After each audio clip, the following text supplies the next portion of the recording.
Come on in, Survivor fans, to the best damn podcast on YouTube.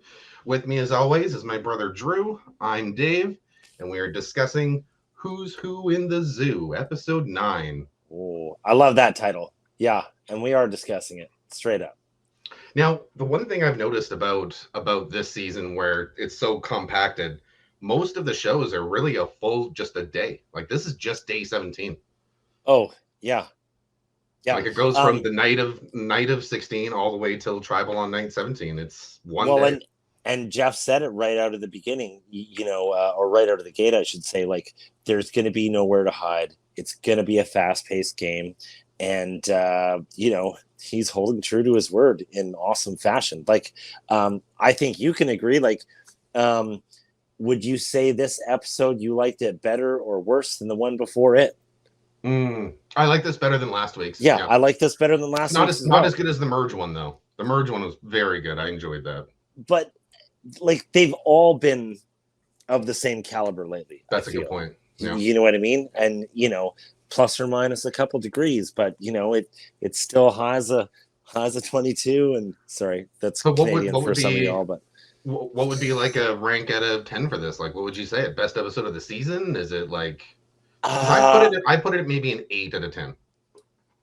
I'm gonna say I liked it a little bit more. I'd go like a 9 or a 9.5. Because of how much I liked the challenge, because of how the challenge went down and the major players in the challenge, but also how they ran tribal this week and what all came of that. And we're going to get into that. But a lot of how they structured this episode and everything they came up with, I really, really liked it. Yeah, like there's one thing that I kind of liked. Like I do notice the editing, like I mentioned, the flashbacks was a really cool thing. And later on in this episode, they do a really kind of take on like narration, which it's stuff they haven't done before. So whoever's like, I don't know if they're trying to do it different just for the sake of different, or, there's someone new in a job. That's like if they got new blood on the team, or they're just trying to throw something different at the wall. But I'm with you though, whatever the reason for that is, I'm glad for it. You know what I mean? No. Yeah, totally. Okay, so we start off with my favorite part of any Survivor episode, which is the nighttime after they come back from tribal. It's my favorite. Love it. You just love the drama, man. Which so I get. You get that raw, like, who just voted me kind of attitude. Yeah. And it's like the people that get like swindled or lied to have to walk back to camp being like, "You got me, guys. Good one. Yeah. I didn't see that one coming." It's just like the Ponderosa clips from that one season where I was just, I was like, oh man, I love that. I wish they do that every season, like that little blip of them, like just after they get voted out and like what's going through their mind and where they figure they went wrong and stuff like that. It is a bit of a raw moment. And I like it as well. Right. Cause it's usually when, people come a little bit more, more off the cuff, more just like, okay, wait a minute. Oh no, you didn't. You know what I mean? And, it's as much as I say, like, I don't like that kind of entertainment. I kind of do. Oh, fair enough. Yeah. Yeah. Well, it's like when you see a car crash, you're like, you hope everyone's all right, but the car crash is still kind of cool. Yeah. I honestly, like, I kind of, in that moment, I want to see people like put it on. People be like, oh yeah, so you really did this, huh? Yeah. Just trying to throw me under the bus. Like have people like kind of get put on the spot for their sliminess. You know what I mean? Like almost well, it's the only time you can, right? Like all day at camp or in a challenge or whatever, your words are just words. They don't mean anything. When you go to tribal and actually write down someone's name, that is something you can't hide from. So that moment when you get back to camp is when everyone knows where everyone stands. And then let's see what happens tomorrow and go from there. And also it's like, it's not like being a Survivor fan, right? Like being a Survivor fan, like we get to see all the edited stuff from all the angles, right? As a player, and I think I've heard people say even this season, like it's not the same being a fan as being in the game. Do you know what I mean? Mm-hmm. And just, like you said, like right now, You come back from tribal, everyone kind of knows what's up. But now when everyone's kind of together, no one's wandering off in the dark to get water, to have a secret conversation, to whatever, right? They're all a little bit of a captive audience. So you can kind of put it on somebody in front of somebody else that you think maybe is part and parcel, or you want them to know about it. You know what I mean? And just be like, yo, dude or dudette, not cool, or thumbs up or thumbs down, or I'm going to murder you in your sleep. I don't know. So, speaking of the raw moment, and everyone comes back from tribal, some people are happy with how things went, some people are mad. Evie calls it fireworks when they get back to camp. She's like, "There's some fireworks here," because Deshaun and Shan, they are slowly coming to a head. They are driving opposite ways on the same road. There was a little friction with Deshaun and Tiff too, as well, right? What do you mean? You mean Heather? You mean Heather? What do you mean? Tiff's on the jury. Dagnabbit. I did mean Heather. Sorry. Yeah. So Heather tries to apologize to Deshaun, and he's like, just give me a minute. I need a minute. Just back away. We're not talking about this right now. But I still liked how he was sweet about it. He was like, look, man, I love you to bits. I'm just a little bit hurt. Can I have a little space? And I you know, he didn't like, because I've seen it go much darker. Do you know what I mean? Yeah. People dropping F-bombs and yelling matches. Like, I feel like season 7 calls to mind right now. Do you know what I mean? Like, there were some spicy post-tribals that season, and I'm sure other seasons, right? Yeah, I liked how he was kind of like, hey, just like, we're okay, but just give me a sec, you know? So, but here's the funny thing with everyone talking, right? Everyone's mad. Like, Shan isn't happy with Deshaun. Evie is like apologizing. Then the next morning, they're just on the beach watching the sun come up. All good. Sorry about last night, man. The sun, check it out. I was blown away. But just a good night's sleep, and everyone is just back into game mode. No one's being emotional. It's just, hey, sorry. Let's keep going. But don't you think it's going to be a little bit like that? Like, I feel like if you were going to survive for any length of time in the game of Survivor, you would have to let it roll off your back a little bit like a duck, right? You'd have to have a couple duck feathers, and you know what? There's going to be times where, it's gonna be like a pot of, pasta, and it's gonna boil over a little bit, but you still have to. Like, I think Survivor players are really conscious of that, looking too sensitive, appearing too sensitive, showing weakness, right? I've heard so many talking heads where people are either worried about how they appear, judging how someone else appears, or you know what I mean? Yeah. Yeah. So on the beach, one of my favorite things that happens in this episode is I love Shan. It used to be Shan and Ricard's relationship that I was really interested on, but I'm still interested in that. Shan and Deshaun are going. Yeah, they're gonna bump heads. So they're sitting on the beach, and Shan's like, "Yeah, I'm really sorry. I don't mean to steamroll your ideas. I want to work at getting better at listening. So please tell me your opinion, and we'll go from there." And Deshaun pitches Xander, and Shan, before the last syllable left Deshaun's mouth, Shan was like, "No, Erica, sorry, you're wrong." And and Deshaun's face when he's like, "It's the same thing again. You're doing the exact same thing again." And it's, so funny. The thing that was funny about this is around this, there was a talking head with Shan where she's talking to the viewers of the camera, and she's like, "Yeah, I just got to get better at, listening to people and being more open and holistic." And I'm like, why are you trying to tell us this? What you really mean to say is, I just need to get better at making people think that I'm listening to them and taking their ideas into consideration, yet still getting my way. Yeah, exactly. I just want everyone to have the same ideas as me. No shade about that.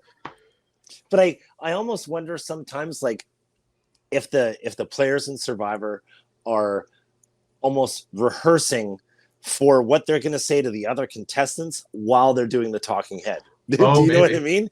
Right? Yeah. Like the whole big lie theory, right? Like, you convince yourself of the script. You're like, okay, here's the script. Here's what I'm telling the camera. Here's what I'm telling Erica. Here's what I'm telling Evie. Here's what I'm Yeah. telling Zenner. And you just like almost have to program yourself a little bit, maybe. It's the secret, dude. You put the ideas out there into the universe, and the universe or survivor gods in this case will try and help you out. Maybe they all bought a copy before they got to the island. Who knows? Okay, sorry. Yep. I don't know. It's possible. Yeah. Yeah, for sure. So because I just love Deshaun and Shan. It's my favorite. Yeah, thing. no, definitely. So then we get Nasir. Yeah. I don't know why he tried to confront Heather. He could have just. Is this something that he could have just let go? Because he walks up to Heather and he's like, "Okay, it's all good, Heather. No beef with you, but you did write my name down." And Heather's like, "No, I just got up and told everyone to vote for you. I didn't write your name down." And Nasir's like, "Is there a difference, Heather? Come on." I mean, he did. I felt like he did come at it pretty passively. He was like, "Hey, look, it's a game. I get it. Today's a new day." I'm pretty sure he started out with, right? Yeah. But just letting you know, I'm eyeing you. Yeah, exactly. Why don't might as well have done that, eh? Yeah. Right? Why don't we be friends rather than enemies? Yeah. And it was just straight denial, which I get. I mean, I get, but it's kind of like the 12-year-old. I feel like that's kind of like the 12-year-old response when you got caught lying about whether you brush your teeth before you went to bed or not. Do you know what I mean? Yeah. Like, it's Survivor. If somebody knows, like, do something constructive with it is my thought, or what I'd be tempted to do as a player. I thought the outright denial didn't really do anything, and it just made it a...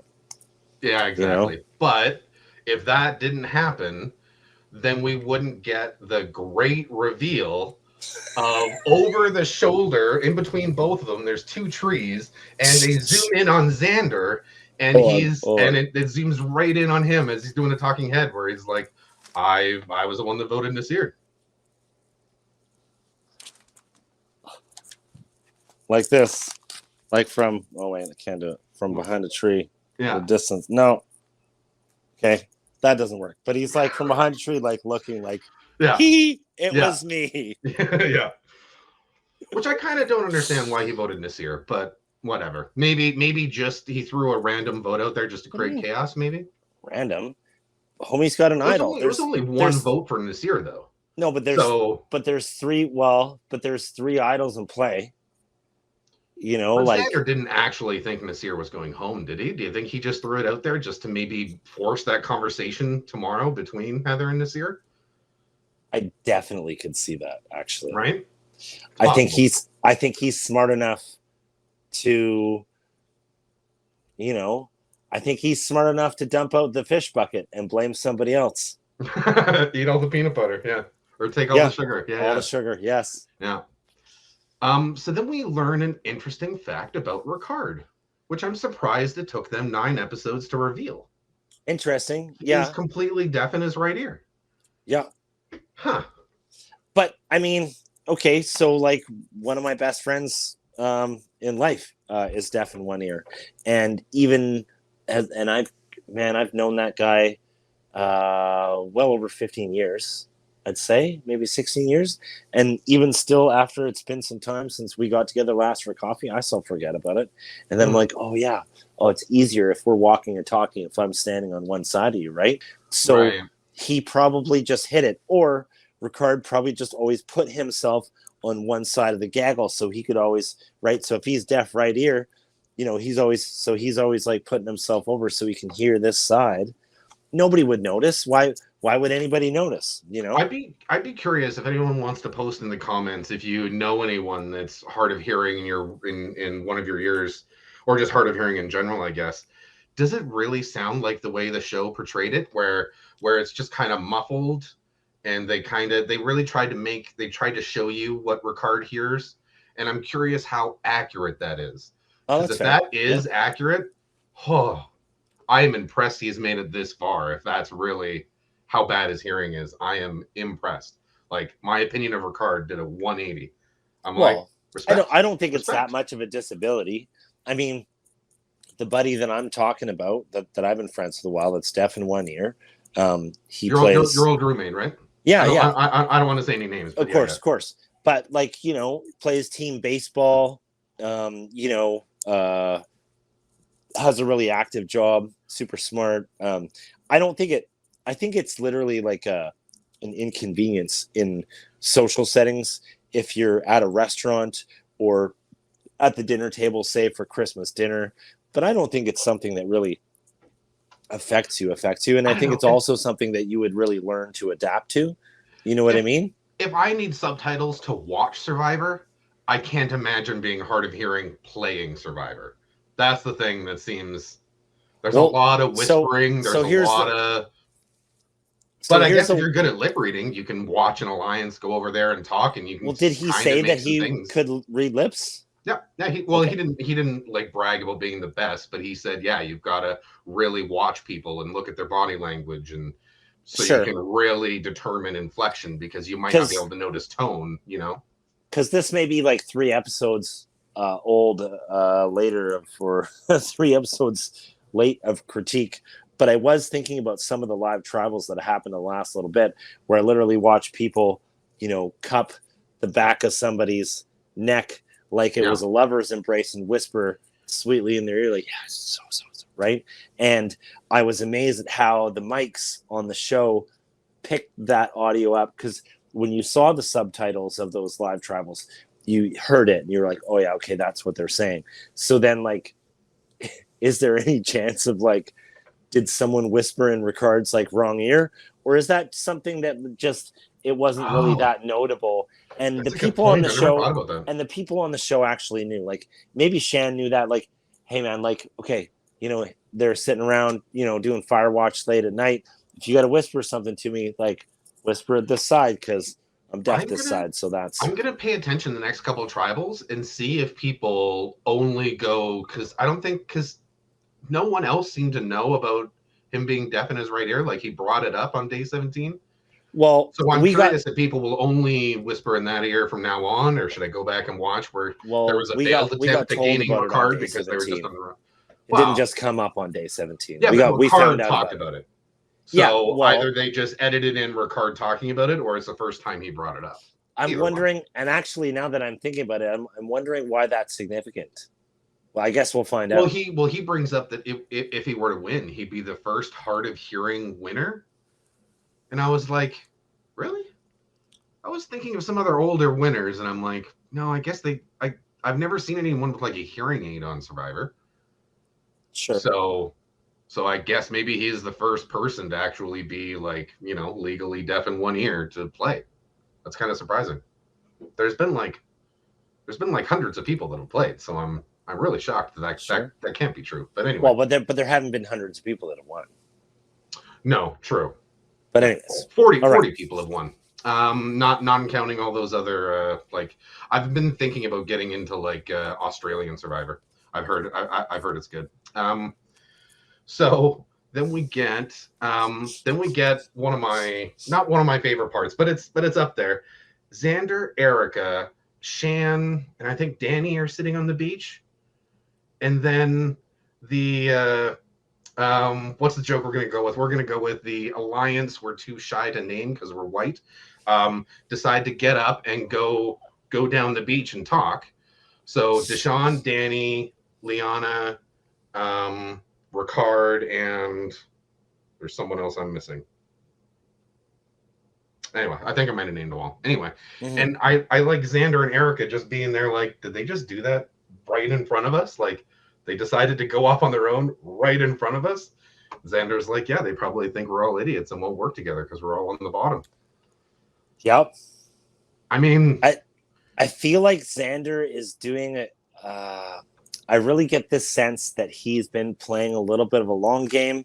He's been waiting to get to this point, observing, watching what's going on, yeah, and then putting those little like yeah, a that was teaspoon of this there, a teaspoon of cayenne pepper here, a teaspoon of paprika here, or whatever. yeah, He's making small adjustments, watching the game, yeah, and that was a sentence that had purpose and intention behind it. I feel like yeah, he waited to say the right thing at the right time, and he knew what to say to make that light bulb go over Erica's head, where she's like, "Huh, yeah, maybe we should work together. It's like, yeah. Xander's like, I know. I just had to tell you this way so you would finally figure it Well, out. I mean, honestly, I don't think Erica needed to really be convinced there. I mean, Erica has been right on the outside at, you know, Yeah, but even after she I'm smashed the not going to use the hourglass, she right was phrase, still. but yeah, but she was full Lonely Island there, smashing the hourglass with not a lot of other options, right? Came back into play, you know, with a bit of a big upset. So she put herself in a safe position, but also put a bunch of other people in an unsafe position with a lot of potential to make enemies. She needs, you know, a teammate. I feel like this might be a little bit more of what we got from Xander a couple weeks ago or a week ago, where he was like, yeah, I want to hang out with the people on the bottom because they're the ones that are looking to solidify new alliances. They've got something to prove. They're looking for something. They're kind of, you know, on a raft looking to get flagged Yeah, down yeah. by a big ship and feel safe and have some. Would a pirates eat some warm mutton? Do they have? Mutton, sure. I Can have they no keep idea. mutton good on a pirate ship? Probably not. The meat I probably have doesn't last no that long. idea. I I don't feel like know it's just like if you potatoes, right? salt it like a lot, like it might last a while, but I don't know. And then if you salted it that bad, how salty would it be? Anyways, tangent. Moving on. Tangent. Okay. Yep. So I mean, the only real thing there's a commercial break, but the sorry, I'm trying to think of different jokes every time I say it. The No. Alliance of Five that cannot be named. Yep. Decide it's essentially between Xander and Erica. Shan campaigns hard for Erica. I'm really confused as to why Shan thinks Erica is the biggest problem. It blows my mind. I used to like you, Shan. You're making some sketchy decisions. I don't know if I can get No, on I board could with that. honestly like. So here's the thing. I Hmm. think they've kind of edited Erica so far into seeming like a little bit of a wallflower. Yeah. But I've heard comments. So that's the thing. Yeah, You know, if every player is like, yeah, "Oh, but watch out for Erica," and it's like, why? They haven't shown it to us. Why? Like, I have well, no but idea. well, maybe not yet. Do you know what I True. mean? We have done some flashbacks, but what I'm saying is, in those talking heads, what is the motive for that player that's just talking to the camera to be like, gotta watch out for Erica, um, unless they know something? Like they're not trying to convince other players in that moment. They're not trying to convince the jury. They're not trying to get votes, corral votes. They're not scrambling. They're just and and again, maybe it's the same theory I had before, where it's just like they're trying to convince themselves of their lines before they go on stage. Do you own a copy of The Secret? I hear it's a good book. I hear it's a good book. The Secret? The Secret, yeah. You know, something I I mentioned don't. earlier, putting things down. Okay. Anyway. Oh no, is No, but that that's the whole book, The Secret, where the whole secret is you put vibes out into the world, and the world will send you like good ones back. right? That's it's yeah. Okay, I've never read it. so it's Um, like it's about self actualizing essentially, and just yeah, kind pretty of much. Yeah. yeah, okay, So after the commercial, we get a challenge. sure do I have a couple of fun facts about this challenge, actually. do it. Do you know what the challenge's name is? No, I don't. Uncomfortably numb. So describe to me what they were actually doing here. Were like did they have to push up or were they just holding a They just had to position? hold the bar, and stand on the little tiny ledge at the bottom that like probably cuts off your circulation, right? Right. So you can essentially you're maybe holding like a little bit of a pull up with your upper body to take the weight off the uncomfortable perch of your feet. Is that True. You and could do it that way. is Yeah. that the balance? Because I looked at it and I was like, are they because I'm thinking There's no like, mechanism. It's like measured to their height. Every pole is okay, different. Like shorter people don't have a harder time on a so for challenge like the this. optimum But distance of uncomfortableness. exactly. Yeah, okay. Catered to every individual survivor, essentially. Catered just to you. Yeah, exactly. Thank you for Yeah. choosing X product. Yeah. And this is where Jeff announces we're gonna have two winners today. Yes. And two losers by That's definition. that's the double-edged sword of two losers. Yeah. Yeah. So this challenge was used three other times. It Yep. was used in David versus Goliath, which was the last time it was used. That was Christian Interesting. of all people winning. Okay. Then there was Hey, Survivor. spoilers, bro. Spoilers. I may not have watched that season yet. No, he I'm won gonna have to just the forget about challenge that. in that Oh, episode. the challenge. Oh, okay. Yeah. Okay. Never Yeah, mind. and then Survivor Co. Wrong, we had Ty winning it, and then San Juan del Sur had Reed Kelly winning it. So I feel a like bit I of saw a San Juan del Sur. What season? What number was that? San Juan del Sur is season 29. Oh, maybe not. I think I started with 30. Okay. Yeah, 29. When I started is, watching again, I started with 30. Anyways. Yeah, okay. All good. All good. So then the two teams for this challenge. Yep. Is everyone has to draw rocks. That's actually, if you haven't noticed, Drew, that's the background is the teams drawing rocks behind us. Right. So we got obviously blue and yellow. So for blue, we got Danny, Evie, Liana, Deshawn, and Xander. Liana even complains about this later, and like, why am I always on a team with Xander? Yellow, we got Heather, Nasir, Ricard, Shan, and Erica. Shan and Ricard kind of stick together too randomly on some of those teams. Yeah. Well, I don't think they had control over this. Yeah. I mean, I'm not gonna lie. I don't think I'd make it well on this challenge. I do not think I would do well, especially with Jeff talking to you the whole time. That must get really annoying. Challenges like this when Jeff just has nothing to do but talk and stir the pot. Is it not like being in parade routes on the parade square though, Lobitsky? Oh, okay, fair enough. Yeah, you know, wiggle your toes. Like you just have to not fall off. It's not like you can't switch your feet, right? Do you have to keep both feet in contact with the bottom, or can you like stand on one for a second, stand on the other, adjust your grip? Look like you could. It didn't look like so you can't adjust your grip. It didn't look either. No one did it, or they weren't allowed. That'd be my guess. Okay, that would be okay. Your hands must have contact on the bar because no, not the hands on the bar. The feet. I'm talking about. I'm talking about. It looked like no one raised their feet. So right. Okay, so if anybody does know the official rules on this, like what you are allowed to and what you're not allowed to from the other times it's been on the show, let's see what actually talk to us, weigh in. I'd be curious to know. As kind of a noob fan, I need your guys' help to educate me with this, so keep me posted. Okay, rules. Each person will balance their feet on a very narrow perch adjusted for their height while holding a handle above their head. If at any point they let go of the handle or a foot comes off the perch, they're out of the challenge. Oh, so no, ouch. Yeah. That's sad. They're really trying to cut off your circulation for sure. I mean, the first couple are easy. Evie, Heather, Liana, Shan, they don't make it too much farther. I was really surprised that Danny dropped before Ricard. That was surprising. I was too, especially like Danny being a pro athlete in his past, and then that kind of and you and we had a conversation about that this week. Yeah, did he do it on purpose not to impress people? Maybe. Well, or to fly under the radar, or for reasons undiscovered at this point. But I would have thought that he would have been more of a contender in this one, and I was kind of surprised. I felt like there was a reason where it wasn't worth his investment. He wasn't, maybe he's trying to pace himself right now. His name isn't getting thrown out there. If I was him, I might do the same thing. No one's talking about Danny. Well, so that's the thing. If you don't feel you're in danger right now, it's kind of like that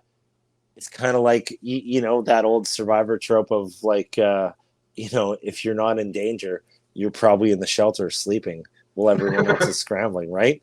Yeah. So like, how hard do you need to try at the immunity challenge? How much do you wear out your body when because here's the other thing. Danny just fueled up food-wise recently, right? Oh, yeah, true. Right? So now he's had the first big influx. That would have been what, 2 days prior to this? Yeah, 2 days ago he would have had a big meal with the maybe 3 days ago. Yeah. Okay, so mark my words. I think next week he's probably going to have a strong performance with the immunity, just because. Okay, so this is what I was thinking is like he's a person that knows how to, manage physical resources, right? I got X number more yards to run. I got X number more, burpees to do. I got so many wind sprints he knows to what do, he's got left so many more laps. Yeah, sure. Yeah. And he's like, okay, I just fueled up. I'm going to look at okay, how much fuel am I going to burn here on this particular bit of the road trip, Yeah. right? And I think maybe he's, like you said, knows no one's throwing his name out right now, and so he's kind of planning for what's next, maybe. Mhm. Mhm. So it essentially, and I like the way they did this. I don't know if it was. It's probably just a coincidence the way it ended up, but it ends up being final four: two Right. people on blue, two people on yellow. Yeah. So we have Nasir versus Erica, Yeah. and we have Deshaun versus Xander. Yeah. And Nasir has a little problem when he's holding the post thing. His hand is so asleep that he can't even readjust it to get back into that Well, position. He's holding it yeah. on the edge, and Jeff's like, "You got to move it, man, or I'll call you out." And he's like, "I can't feel my hand." It's like, okay, well, what are you gonna do? Well, yeah. Yeah. So I'm assuming he like went to sleep, went to adjust, and then his hand just moved without him knowing, and he couldn't get it back. But I thought that was kind of an interesting way for Erica to take a necklace home. Yeah. As soon as Erica figures out she's got the necklace, she is off. She is off. She's like, I'm good. I got the immunity. She sure is. Yep. I don't need to be the last person standing. Oh, by the way, shoot, I forgot to mention the prize for the last person left. Yep. Stew. Chicken and beef stew. Chicken and beef stew. I know. I was like, really? Stew? Just we're getting real simple with the okay, fair enough. Stew. Let's see who's gonna fight for stew. Okay. Well, Deshaun and Xander put up a like they must have went another 5-10 minutes after Erica dropped, and the whole time Liana's on the bench, just losing her mind. I mean, maybe.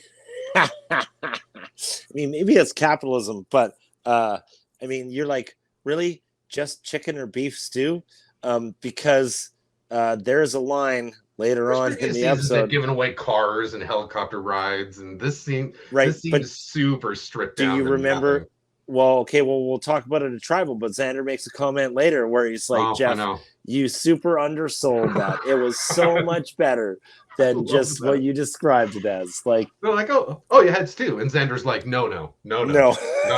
No. What we actually had was stew. And it's like, okay, Xander, okay. All I can think Xander's almost in tears as he, okay, well, hold on. We'll get to that. Yeah. So essentially Deshaun just can't, he tries like A for effort for Deshaun, but he can't beat out Xander. Yeah. When they both get off that tower they're on, or that plank, trying to hug each other, but can't. They can't even wrap their arms around each other when they're hugging. It was so good. It's like, oh yeah, that's right. Your whole body's asleep. I forgot about that. And that shouldn't actually be as funny as we are laughing at it, but that's how it goes. Yeah. It's funny because we know they're okay, but the swinging of the arms, the limpness, I'm like, I have never experienced my whole body being asleep before. That must be nuts. The pins and needles, like maybe 2 minutes later, must have been crazy. You never actually fainted, or well, okay. Anyways, I was a kid, never fainted. When I was a kid, I was in Army Cadets, and I stood to attention a couple times, and I actually just fainted, straight up fainted. Luckily, there was somebody standing behind me, and I didn't just flop and my head bounce off concrete. But yeah, man, I stood real still till I passed out. I've seen that when I was in cadets too. I saw it happen. Two different times in my life. So yeah. So your head gets all hot. You feel weird. And you're like, what's going on? And then you're like, wake up, and people are like, dude, are you okay? And you're like, what? What's going on? So yeah, Xander wins. Him and Erica go back to. Oh, they get sent to different camps. So the winning tribe gets sent back to the regular old camp, and the losing tribe gets sent back to Yasa. And Ricard and Shan have got some PTSD about the Yasa camp. Well, so that's the thing, and I remember somebody making a comment being like, what was the green one? Ua. That's right, Ua. Yeah, honestly, I can't remember what it was. This is a little bit confusing for me. Mm-hmm. I do remember as they're getting sent away, somebody said, okay, but after tribal, we get to go back to our regular camp. And Jeff was like, yeah. So they basically both teams got sent to an unfamiliar location while they're scrambling and trying to vote, just to create extra tension. They just didn't want the two groups, because if you're going to vote out two people, you can't have those two groups mingling while they're trying to decide, because then what's the point? So they had to send one tribe to a different spot.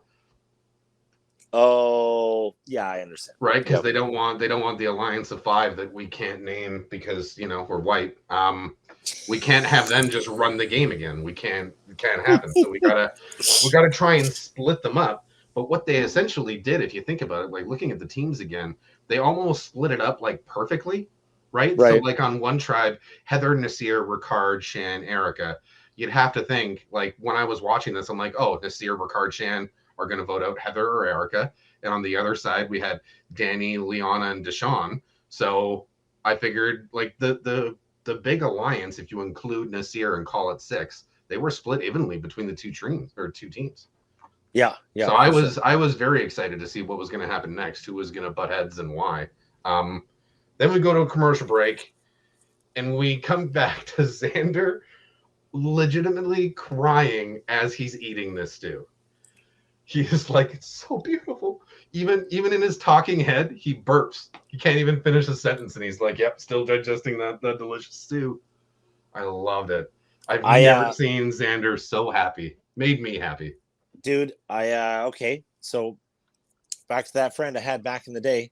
Once upon a time, this gentleman and I we did a fast called the Master Cleanse, where you basically subsist on fresh lemon juice, a little bit of maple syrup, and a little bit of cayenne pepper in water, and that's what you live on for like 13, 14 days. And then at the end of the fast, Hold on, days? I thought you were going to say hours. no, What? Jesus. Okay.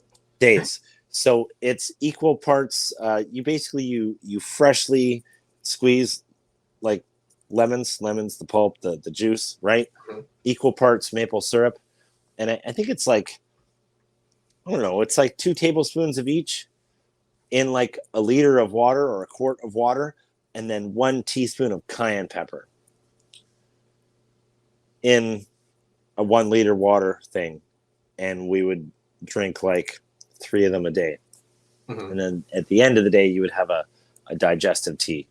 So basically, you're just living on water, and lemon juice, and a little bit of sugar and cayenne pepper to clear you out. And anyways, so we spent pretty much the whole time just talking about fantasizing about food, like There's that like happens a lot on like Survivor too. That like happens a literally lot like on every Survivor. 50 minutes, like, bro, when we're done this, you know what I'm gonna eat? No, Yeah, wait, I got a better idea than 15 minutes ago. I'm gonna eat yeah. this. I And then I guarantee there's moments on Survivor where it's just quiet around the fire and someone just goes Oreos and everyone's like, yes, Oreos. Yeah. I don't know if I openly wept, but when I broke the fast, I had an orange, and then immediately after, I cheated hardcore, and I had a score bar in a Wow. train station. It was immaculate.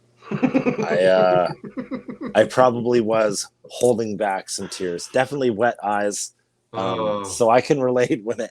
Xander's like, "Oh my God, sustenance." Because Do you know even what I because mean? even Danny is right there, and he like you said, he got fed. He was like, "Yeah, I know, bro. Yeah, it's delicious stew. Yeah." It was like I was like, wow, they're really putting a lot of emphasis on this stew. Like, Yeah, but okay, but here's the thing.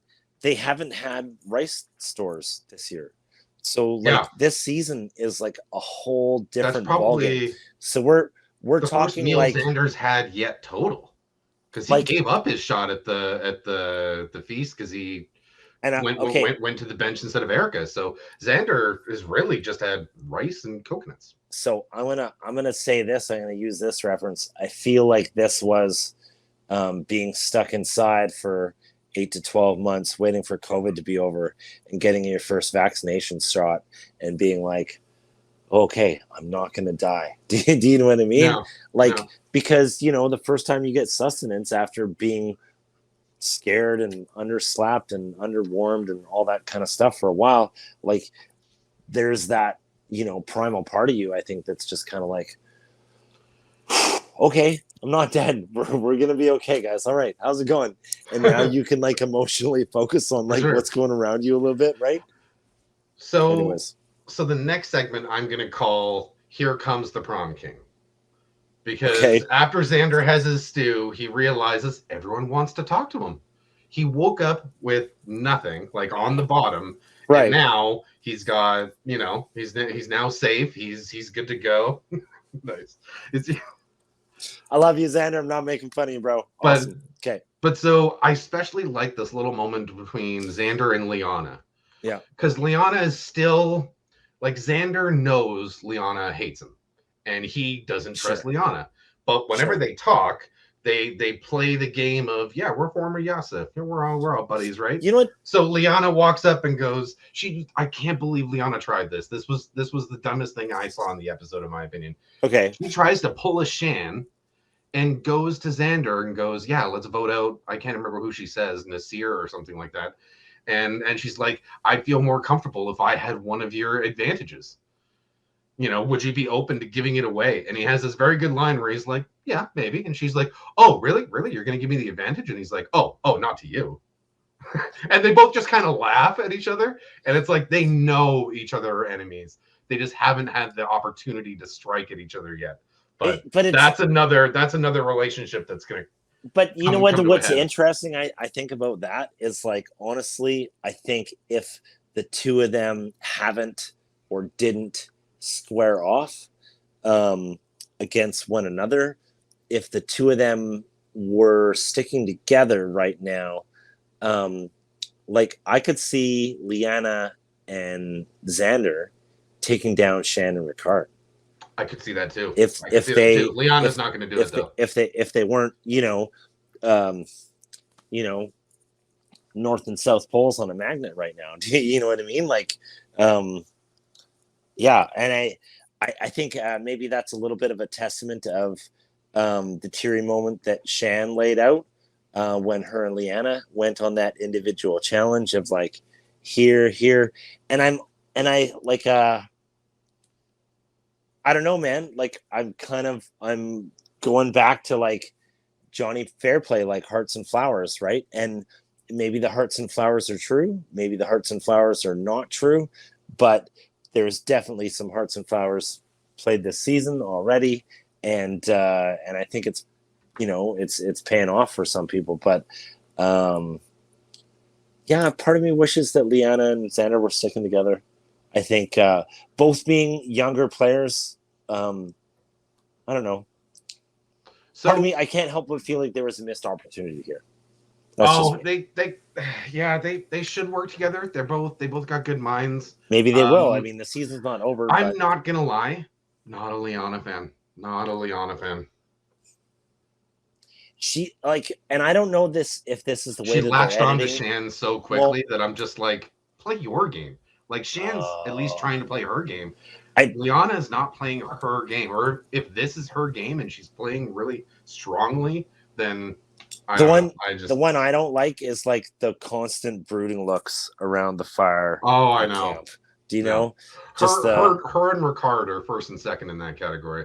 But now I know why Ricard does it. So, so there's that.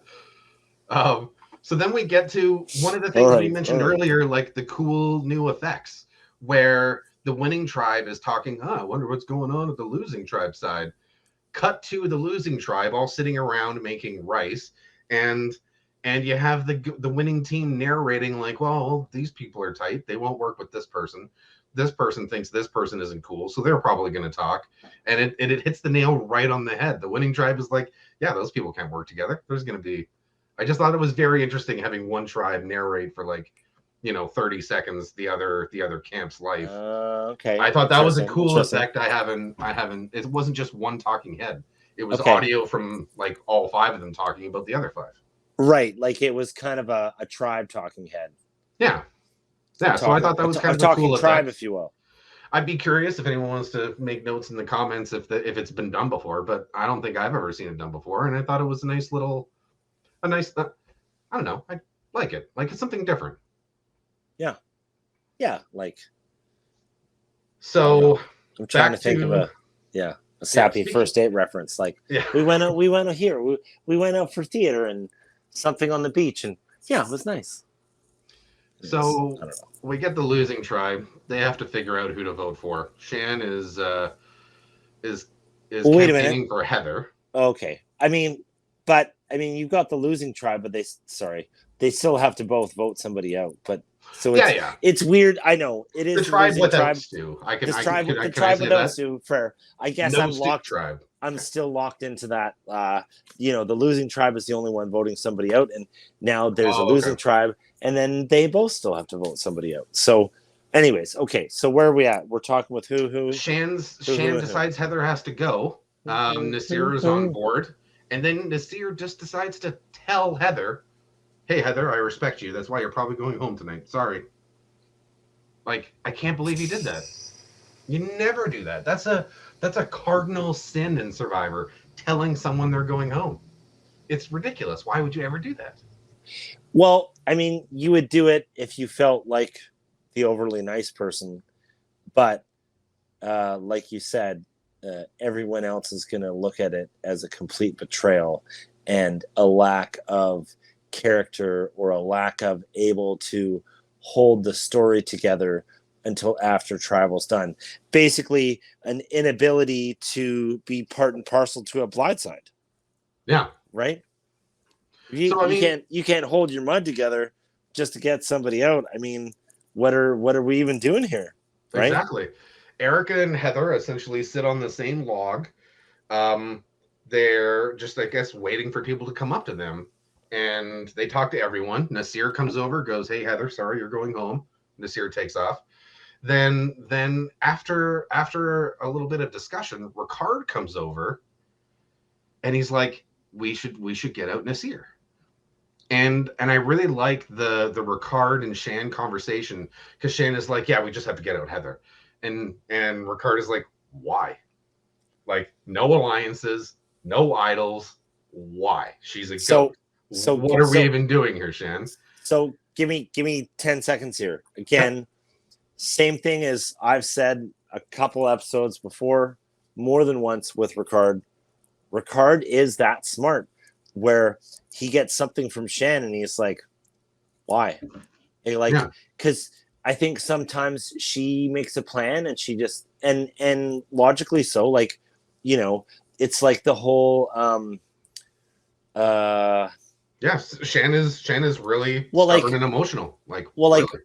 well like too many cooks in the kitchen or like too many cooks and not enough chefs. Do you know what I mean? It's like when you're sometimes you just need a leader to make a decision and you need the teammates to just support that person and you need the team to be cohesive. But um he's been very astute with just being like, well, why is that a good call? Do you know what I mean? Like she kind of I feel like this is interesting, like a whole interesting vibe I between the do two I of do them. agree with Ricard here. Heather's Because got nothing. oh, absolutely, I've agreed with Ricard almost every time, right? Because it's Mhm. like she's like the self-appointed leader. Do you know what I mean?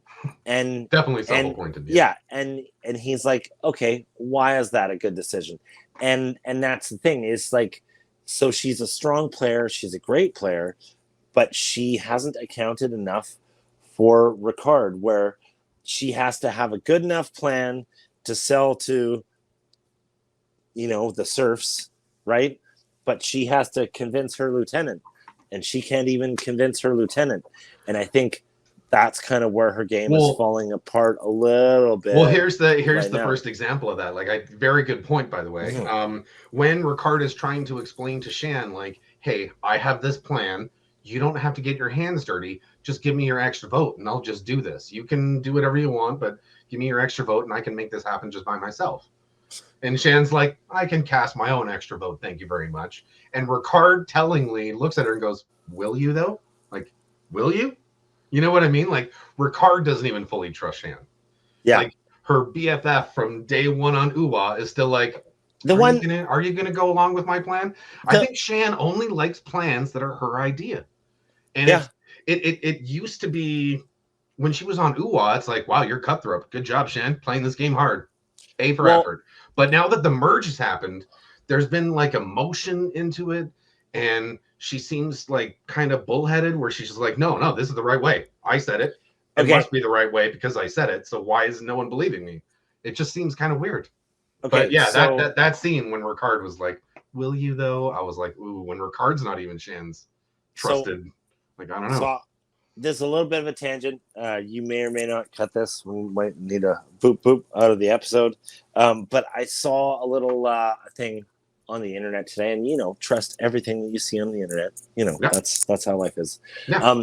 But I saw somebody make the case for people that think that they're really intelligent, right, are not actually that intelligent, and people that don't think they're very intelligent are kind of more intelligent, because people that think that they have everything figured out aren't looking for other avenues to figure out, Right. Whereas people that don't think they're very smart, they try stuff, and then they look at the scope of, like, okay, I've just started painting and I'm painting now, and then I see how many other people have painted, and, like, okay, I know some stuff, but it's clear to me that I don't know everything. And the Right. people that are like, her, yeah, I know how to paint. It's like, Yeah. how can you say that? Nobody knows how to paint, right? So Yeah. I think that could be Shan's downfall, is like, That's a because right very from good the point. outset, she was like, I'll pat you on the back and walk you out the door. And I, on one hand, I like the confidence, but and I like Shan as a player Well, and character. Like, I would be 110% okay if Shan placed number one and got the $1 million this season. I'm not gonna lie, there's been moments where I'm like, oh, you drive a hard bargain, and I'm sort of mad at how much I'm paying for this whatever barbecue bag of spaghetti, whatever she's selling me at the store. Do you know? But yeah. I'm like, I'm still okay with it. But I think that overconfidence may become an issue. I don't know.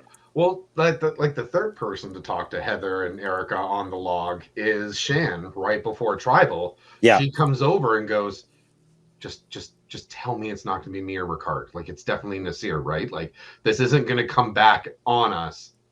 You know what I mean? Like, And Shan this Shan is is like, and okay, this I is heard about the this is plan and Erica I'm speaking. in. But no, this is Shan talking to Shan, Erica and Heather, and she's like, right?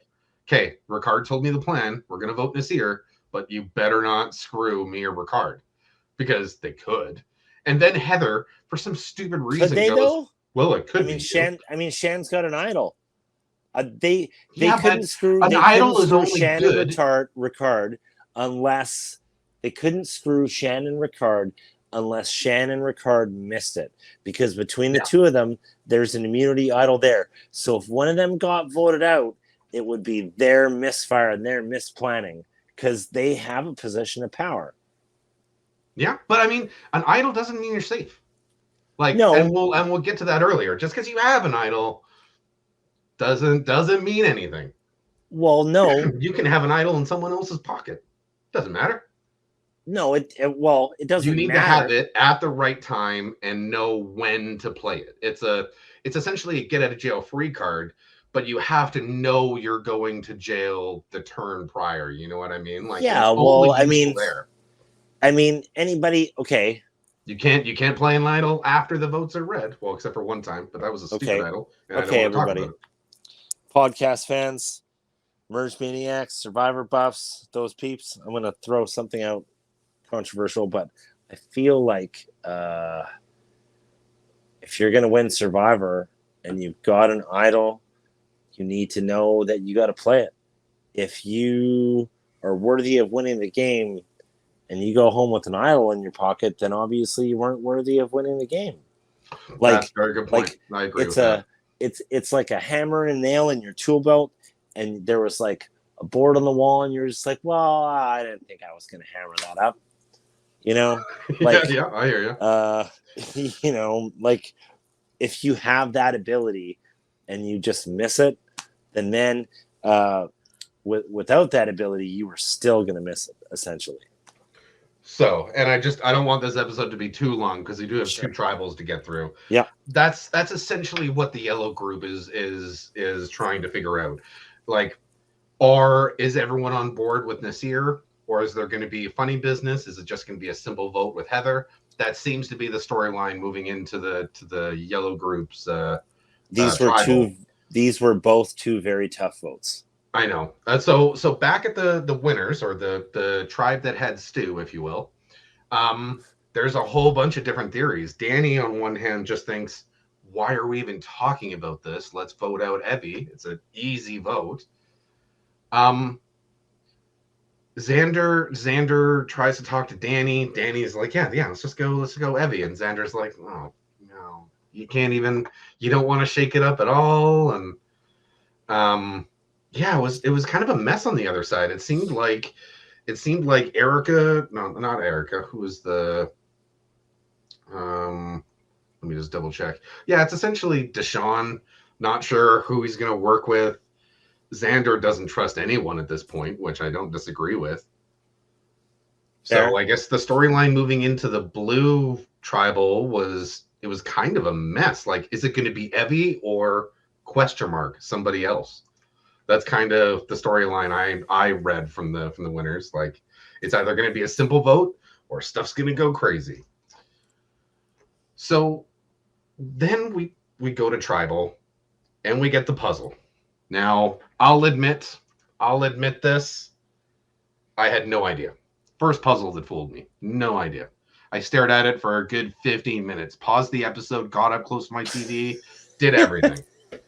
took a very horrible picture on my phone, which I'll bring up now, and explain to me how that picture on the left is fruit. I was thinking feast. Yeah, or Thanksgiving cornucopia. Yeah, I was thinking reward. I was thinking Thanksgiving. I was just thinking, yeah. I googled what that centerpiece is called. It's called cornucopia. Yeah. Wait And I a was minute, like, wait a minute. cornucopia minus root. That doesn't make any sense. Are you serious? That's actually when you Google it? Because Yeah. because cornucopia was the first word that came to my brain, but you'd already looked at this and gone over it. And so we were talking about it, and you were like, yeah, dude, take your best shot. Yeah, Right? exactly. Because even the picture after the style, eye right? Hit me confused with me. your best shot, right? And I'm like, all right, okay. And I looked and I'm like, it's a thing, it's a feast. And so I was like, okay, it's not a cornucopia because it's not, I mean, when they're filming this, they're not celebrating Thanksgiving. I don't think, maybe they are, but I'm like, it's a feast. So Anyways, if I bring up, so I'm gonna reveal the answer here. so If my brother's anyone like, wants to know, it's fruit. yeah, And I was like, okay, minus fruit root, minus eye, root. nail, tree. That's a pretty bent nail, man. Right? Like, Thank you. It can't be a brand. Okay. And that was a broken nail. Like, that's why I thought like cane, stick. Like, I did not go to nail. That was the most difficult one of the whole season. Hated how long it took me to figure, and I didn't even figure it out. I just Googled it and figured it out like an hour after the episode. I was annoyed. I had to wait until I could find an answer because I watch it live, so it takes time for the internet to like review an episode and tell you what happened. So I had to wait for that answer, and it was annoying. So there we go. Rant over. This is going to be random. People may or may not laugh, but I used to have a job where I had a hammer and I pounded nails. And I worked with a guy named Tony. And in Canada, we're bilingual. And a nail, en français, is a clue. Wow. And my old partner Tony used to be like, somebody be like asking for a nail. He's like, look at this guy, hasn't got a clue. Huh? No clue. That's a fantastic joke. I liked it. That's great. And he probably gets to use that a lot. Dude, he was the kind of guy that if you had a tape measure that was like, I'm not going to name brands, but the tape measure would be black and taxi cab yellow, right? Mm-hmm. Okay. Some people know what brand that is. And somebody would be like, hey man, I lost my tape measure. And Tony would be the first guy to be like, oh, was it black and yellow? And the guy would be like, yeah, it was. It was a such and such. And he'd be like, no, haven't seen it. That's a great joke. I love that one. Yeah. Just fantastic. Oh, did you lose your pencil? What color was it? Oh, it was red. No, I haven't seen it. when you get it, describe it for me. Yeah, I haven't seen it. Love it. Couldn't wear it. Love it. Couldn't wear it. So we go to the yellow tribal first. That oh, and actually my third favorite, maybe even second most favorite thing, besides the Xander reveal. I just like the maybe even Heather's overacting Oh my God, does she overdo it on this tribal, trying to make it seem like, oh, worry me, I'm going home. Trying her best Eeyore impression, and then decides She to throw did. her hands up in the air and ask, like, it's not like idols fall out of the sky. Please give me an idol. And then the most magical thing happened. A giant beetle attacked Tiff on the jury at the exact same time. Okay, So good. we have to know this is a little That bit, made me Evan. laugh. I rewound. I watched that a couple times. It was hilarious. This could be the magic of theater. I'm skeptical that June bug or whatever bug landed on Tiff that exact moment, but if it did, then yes, it would be a message from Oh man, that's hilarious. something, a power greater than Yeah, myself, something. Tiff. But You know what yeah, you're going to be remembered more or remembered for most on Survivor? Yeah, giant beetle on yeah, that one tribal council. yep. Unless she has got a really good speech at the end, but So that's your like a moment, Tiff. That's it. is that a beetle or a scarab? Like I don't know. what's the weight limit when I you're don't. not no longer classed as a beetle anymore? Like if I you're don't trying to know get enough on a about BC ferry, Fujian how much insects. do you have to pay for a beetle and how much do you have to pay for a scarab? I should So have I should have done a bit of a deep dive on Fujian insects, and I maybe could have yeah. yeah. Um, I mean this tribal doesn't like Heather's overreacting is key here. She has a big speech about how she's proud about how far she made it. One tiny thing, and I don't want to get into too big discussion, but Jeff brought Sure. up an interesting point during this tribal Yeah, that I've also noticed throughout this season. sure. It seems like the people with the advantages don't have targets on their back, right? Like Yeah. until tonight, no one's gunning for Xander. No one's gunning for like. It seems like if you have an advantage, you are Well, safe. hold on. No, but there's been no real conversations like I've heard in previous seasons about flushing an idol or like it just seems weird that the people with idols are safe. Like, why does Shan want to vote sorry, out homie. Heather? You'd think We're Shan would vote we're Xander. gonna have a continuity issue here. There has been talks about flushing out Xander's idol Well, there has been, but just recently. no Um, one's talking about Shan. No one's talking about Nasir. It just felt like this yeah. was the first episode where people were So like, "Yeah, they do have an advantage. Maybe we should think about that." But Xander's had the idol for a while, and no one's kind of well, Liana tried to do something about it, but weak attempt. It I just mean, seems weird. Like Jeff brought it up where he's like, why is Heather the obvious vote here? Well, she doesn't have an idol, and Jeff's like, that's weird. You'd think the people with idols would be the targets, and I was like, maybe the people with idols are just playing really well or pulling the wool over everyone's eyes. I just when Jeff said that, I was like, huh, yeah, good point, Jeff. I didn't think about that. I don't know, man. I'm gonna go full Bo Burnham on this one, and maybe there's some people that have had enough time in the sun. Like Fair enough. we'll get to it, but um, I don't know. I don't know. Jeff just brought it up, and I was like, huh. You know what? Honestly, it's one of the things that I really like about this season because past seasons of Survivor have boiled down to, and we already heard it talked about this season, like worry about men and women, right? And keeping the women together, keeping the men together. And I kind of like that this season, there's another faction. Do you know what I mean? It almost makes it like StarCraft, where you've got what is it? The Terrans, the Protoss, and the Zerg. It's like Oh yeah, yeah. it would be like if for a number of versions of the game it was just all Terrans and Zerg or Terrans and Protoss, and now it's like there's a third faction, and there's it makes the whole show and the whole gameplay a lot less linear. Yeah, And I love it, and I don't know.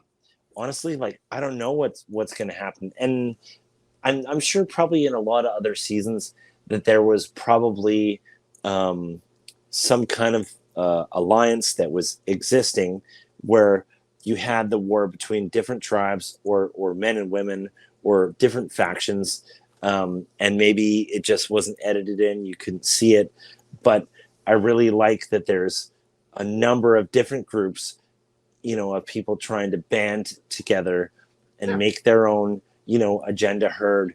I really like that this season just doesn't feel like, none of it feels linear or predictable. Well, And I mean, I think that's really the masterpiece about what's going on, with this season. But everyone knows Survivor is like an ogre. It's got layers, a lot of layers. sure, yeah, So so essentially, this vote, and I'm kind of surprised it happened this way. It comes down to a tie between Nasir and Heather.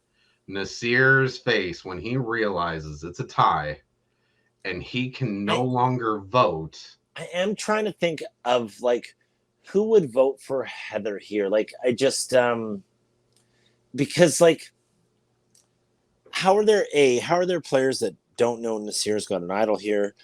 How are like I mean, I guess maybe people just want to keep Heather as like a goat, but like she's not a contender. Like I love her, she's sweet, but The only reason I can contender. think of for the three votes to Heather, three votes to Nasir, is like, is there an outside chance, maybe, that Heather has some kind of advantage? Wait a minute, I'm just.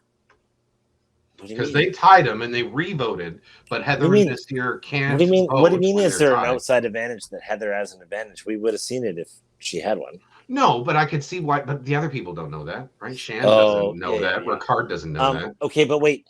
So Shan used her Correct me two if I'm votes wrong. and voted for both Yeah. Okay, people. that's the thing. Yeah, So okay. she voted for both people that night. Yeah, Wait, she voted for both of them? yeah. She used her extra vote on one and used her regular vote on the other. Are you certain about that? Yeah. Because no, okay. We may have to edit this out of the show. I don't know, or it's. I have been wrong in the Shan, past. Heather, Erica voted Okay, for but Nasir. yeah. Shan, Ricard, Nasir voted for Heather.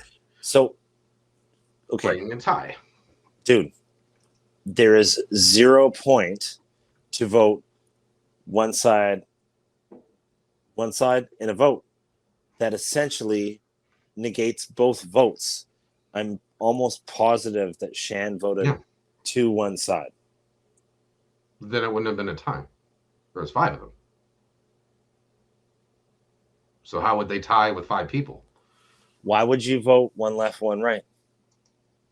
I don't know. I don't know. Like I said, I've disagreed with a lot of Shan's decisions. I'm just following the Wikipedia page. I don't know exactly how correct it is, but that's what they're telling me, and that confuses me too, dude. Because here's the other thing I I'm don't saying. understand how that saves face. I don't understand how that I don't know why. I think Unless Shan just didn't trust people and just tried to play both sides. And this is what happens, you guys, when you're got a grassroots podcast and you don't have a producer or any editors or any of that kind of stuff, which is actually I just think Shan is making some dumb decisions. Right. But okay. So here's the other thing. If you aren't trying to tip the scales, why would you even burn your extra vote? Like no, Great dude. question. Hold on. Think about this logically. I'm actually quite sure that she voted 2 votes for the same person. If you were just going to vote one side, you would never actually burn your second vote. Nobody would do that. Shan's way too smart for that.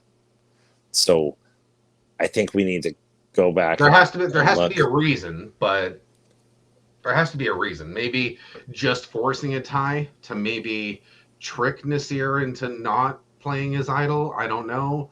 Were they just trying to make it a tie just so Nasir and Heather couldn't vote on the revote? Okay, wait. And then it became 3 people just voting out Nasir. How many people can vote in this 5. vote? 5. And Shan has 2 votes. Right.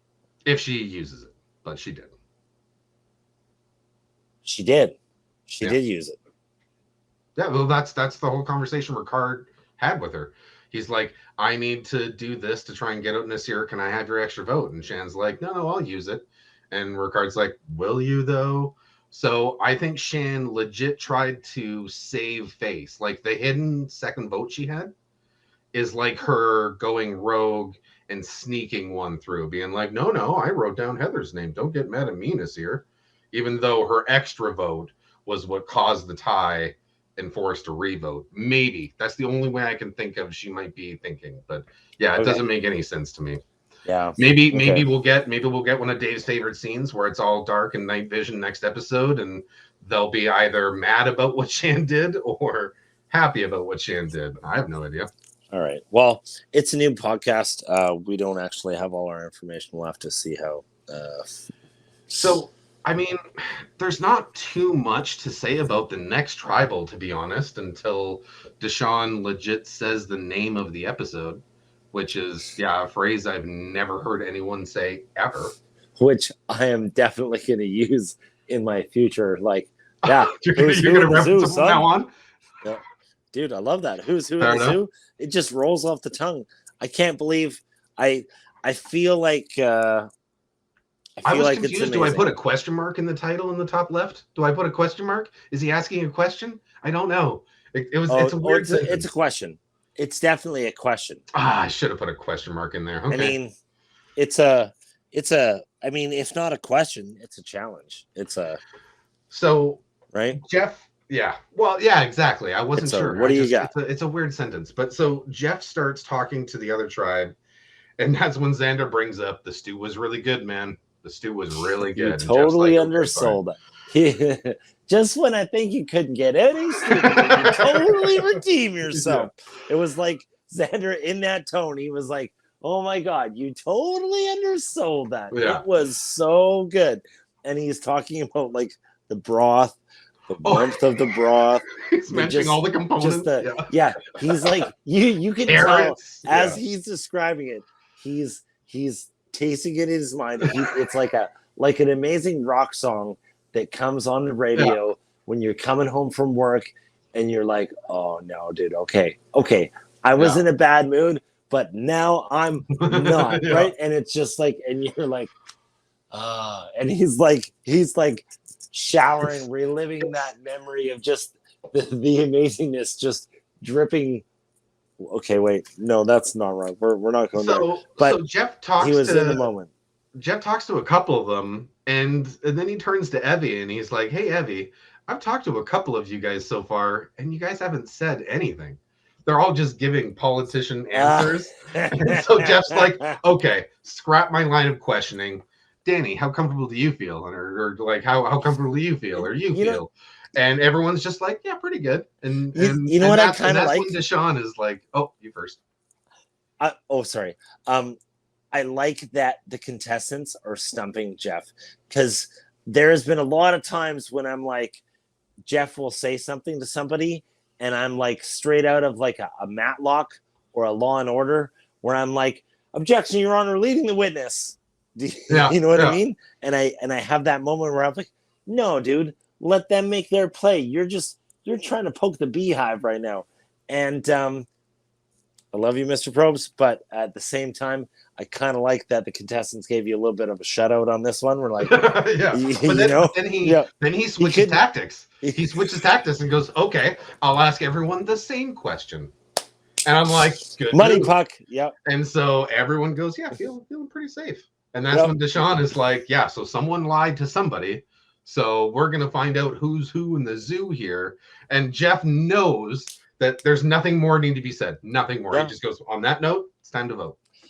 I can't top that. That is a good button for the end of that conversation. Dude, it's an amazing line. And it's also just kind of like, we're going to find out where everybody's at. But it has a lot more eloquence. Who's who in the zoo. So... I mean, I've got votes here in front of me. I don't know if you'll believe me as to who voted for who, but this one seemed kind of an easy vote. Oh, I believe it. Deshaun, Danny, and Liana just chose Evie. They were like, yep. The whole question was, will Xander play his idol on her to kind of flip things? Yeah. He decided against it, which I think was very smart. Screw Evie. Xander decided against it? Yeah, well, he could have played his idol on Evie, negated all of her votes, and then Liana would have gone home. but then Xander wouldn't have had an idol anymore. So he's saving it for like a big swing for the fences moment. And I personally, the whole episode was like, this is the episode where Xander gets Liana and gets her out. And then when he didn't play it, I'm like, oh, that moment when he does use it, it's going to be like, I feel like you're right. Xander's smart. So I'm like, you know what, Xander, you're probably smarter than me. I bet you're saving it for a real good moment. I trust you, even though I would have used it right there. But you do you, man. You do you. Again, like I'm going to go. Oh my God. Okay. Well, anyways, I don't know. Internet, don't hate me, but like, oh, you just said it, dude. Oh, yeah, I just said it. Our nephew told you not to say it, so we don't sound old. Yeah. Well, I'm a little bit old. Hate to break it to you. Fair enough. I'm verging. I mean, I like. We'll see. Even though Evie is like a little bit of a, well, I don't know. I liked Evie. I'm excited she's on the jury. Like, I'm curious. And I really like Nasir kind of bummed me out, but if you go home with an idol in your pocket, like you said earlier, yeah, you kind of deserve to go home with an idol in your pocket. Like, what do you want? You had an idol. You just didn't. You had your blinders on. Yeah. As much as I want Xander to last longer, and I think that he's making very intelligent plays, I don't think he has the numbers. I think he's gonna have to go on a challenge beast run near the end. He's got to win a couple necklaces in a row, kind of thing. That's his only hope now. Honestly, I think Xander's at the point where he needs to win all the challenges. No. Now wait. It's possible he could. I don't know. I don't know how that guy's feeling. I don't know how well he's sleeping at night. Is he worried about something on his head? That bump on his knee? He's got that sore on his shoulder. You know, is he okay? Those, yeah. Is he holding up? Is he missing his family? Is he sticking it? Like, I don't know. We're gonna see. Okay. We're gonna find out.